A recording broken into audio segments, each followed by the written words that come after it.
How does the Enlarge Text tool in WebReader work? The Enlarge Text tool plays the selected file in enlarged text at the bottom of the screen. Let's begin. Click on the hamburger, the 3 horizontal line segments, to the left of the Listen button. Toggle on the Enlarge Text tool. Either click Listen or select some text and then click Listen. Let's listen to this selection. Ask your librarian for assistance.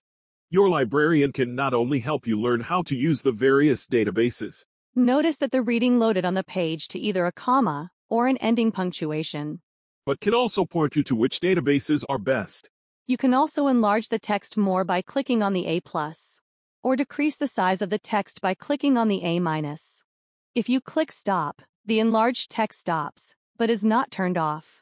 It will still be active the next time you click Listen.